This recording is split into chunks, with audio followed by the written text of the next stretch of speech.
Hello mga ka-idols. Ayan, naghuhugas tayo ngayon ng isda dahil ito po ang ating perfect hapunan. Ito ang ating gagawin. Hugasin mo muna natin talaga ng maigi ang ating isda para hindi siya maging malansa. Ayan yung isda na yan. Yan, hugas-hugas pa more. Nag-isang kamay lang aking ginagamit guys dahil po ay nakahawak lang sa cellphone ng aking isang kamay. Ayan, so tanggalin lang natin yung ating may dugo-dugo sa loob ng isda at pagkatapos ay nag-prepare na tayo ng loya.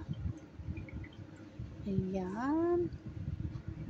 So, i-prepare natin, hiwa-hiwain natin ating loya at punasan natin ang ating isda o ng tissue. Ayan. So, kailangan tuyo yan. Ayan. Kailangan talaga tuyo at bago natin nahiwa ang ating loya, pahiwa ng pahaba at ilalagay na natin. Pwede natin ilagay sa loob para yung kanyang aroma ng kanyang ginger ay talagang ma-absorb sa loob. So, ganyan lang po ang paglagay natin ng ating ginger. Yan, ito ay tinatawag na fish steam. Ang fish steam natin ay talagang nakapagbigay ng talagang healthy. Dahil po ay wala naman po itong mantika na kasama. At hindi po siya na fried. Talagang healthy talaga ang iyong makain. Ayan. At nagpakulo na pala ako sa steamer. Ayan ang aking steamer. Ayan, kulong-kulo na yan. So, ito ay 12 minutes lang. Ayan. So, 12 minutes lang ang isda na to at ayos na siya. Ayan. Naka-ready na siya. Tatakpan na natin.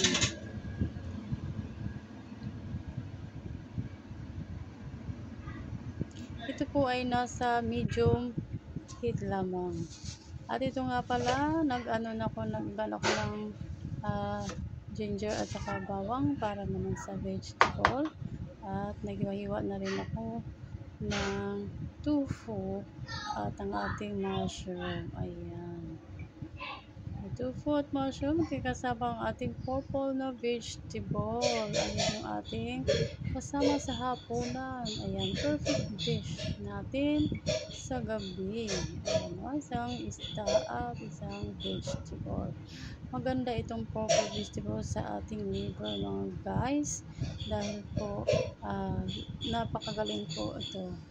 Dahil ito ay nakapaghilom din ng may karamdaman. So, kumain tayo ng purple. At syempre, nakaready na rin ang aking spring onion para mamaya. Ayan. Ayan na, nahiwa-hiwa ko na ang ating mushroom. Ayan, guys. Ayan, naka-ready na siya lahat. Nag-init na rin ako ng mantika sa kawali para sa ating vegetable.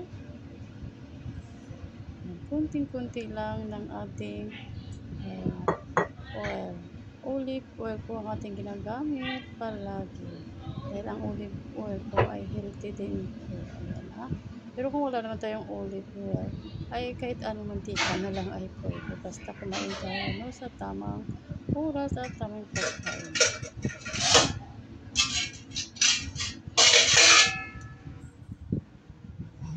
Ayan, hugasan na natin ating vegetable dahil itong vegetable natin ay binabad ko muna bago natin hugasan para naman yung mga nakadikit-dikit sa dahon ay kusa na lang siyang maisama sa tubig.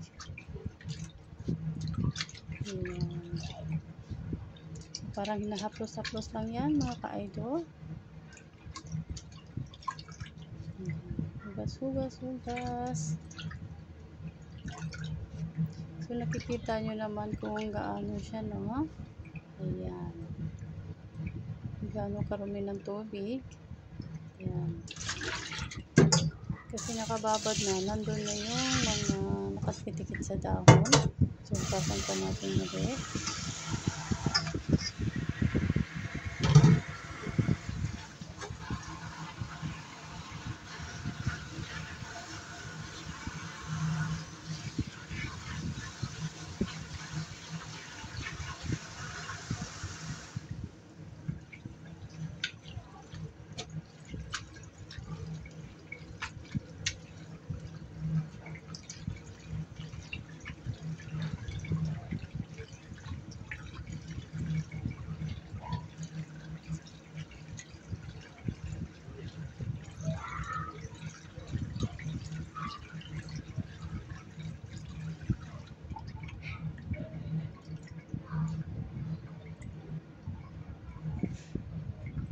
dahil hindi pa po maliwanag ang tubig, so kunti pang hugas.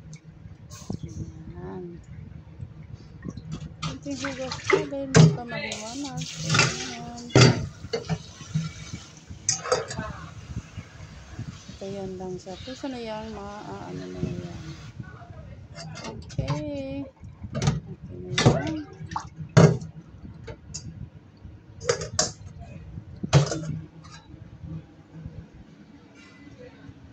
So, naka-ready na ating vegetable at mainit na rin ang ating mantika. Ayan, medyo lang. Ayan na, naglagay ko na ang ating luya at saka ang ating bawang. Ayan, dahil kami-kami lang naman, so pwede na yan na ganyan na lang, no? Pinakamay-kamay ko na lang.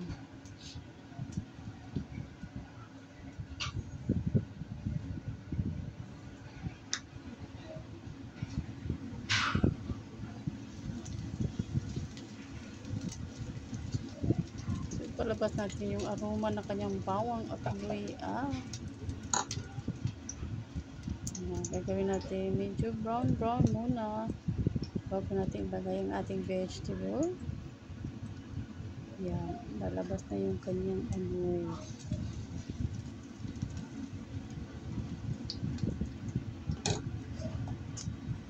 Dito naman, ilalagay ko na yung ating vegetable. Itong vegetable.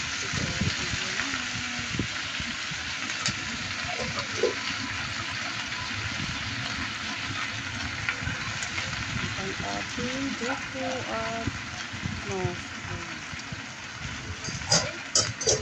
At syempre ating timpla mga ka-idol.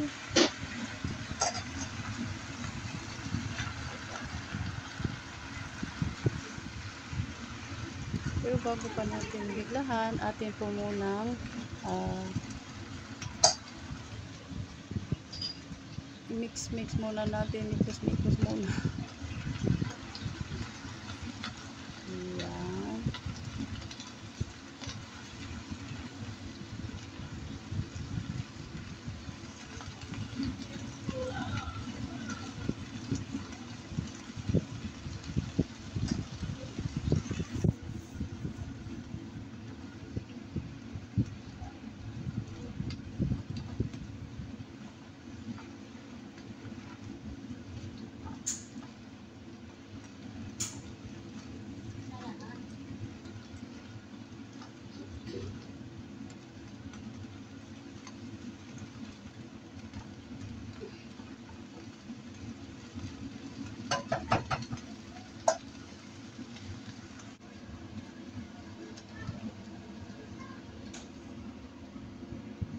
At ang ating steam ay ayos na.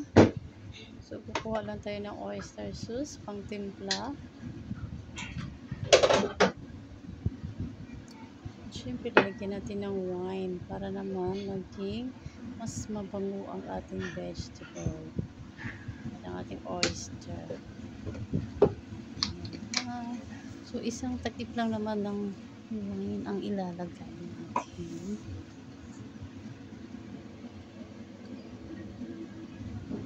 Ganito talaga pag hawak mo yung isang kamay sa cellphone, kaya kailangan mo munang tistisin. Ayan na. So, isang takip lang. Ayan. Ipanghalo. Yun yung pang dagdag ng kanyang amoy na mabango at maglasa ang ating vegetable.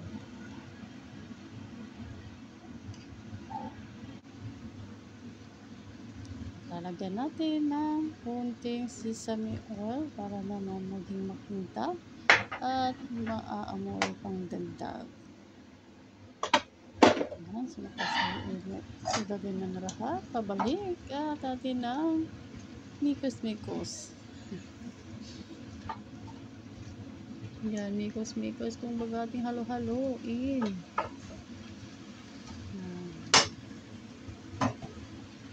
At antayin na lang natin ito for 3 minutes. At ito ay maluluto na. So, the total vegetable na pagluto ay 5 minutes lang. Huwag natin pa-overcook.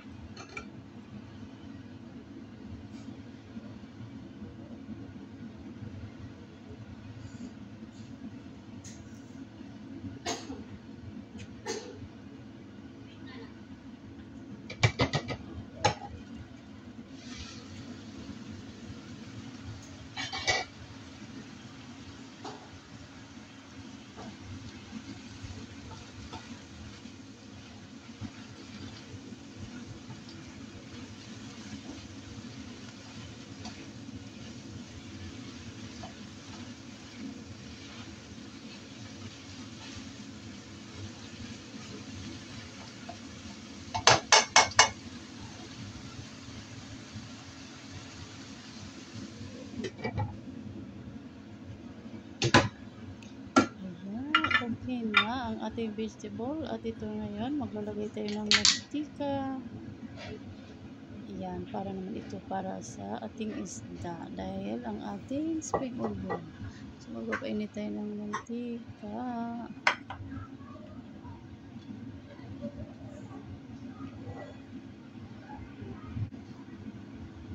At mainit na ang ating mantika. So, nilagay ko na yung spring onion.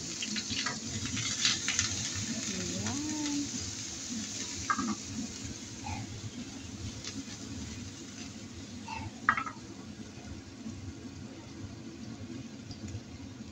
Dinagdagan ko pa kasi parang kulang. Parang konti lang. Yan, at pwede na ito. Ready na. At ilalagay na natin sa ating isda. Ayan ang mga ka-idols. Nakalagay na sa isda. Tsaka natin lalagyan ng patis. Ayan, no? Fish tuyo. Ayan. Ayan. So, kung sa atin pa ay patis, pero sa kanila ay fish soy sauce. Natawag na fish soy sauce. Lalo lang natin ang puti. At yan na ay nakaready na. Ayan. Thank you so much. At tapos ng ating steamed fish. Ayan. Thank you. Don't forget to like and subscribe. Thank you for watching. Bye guys. See you next time.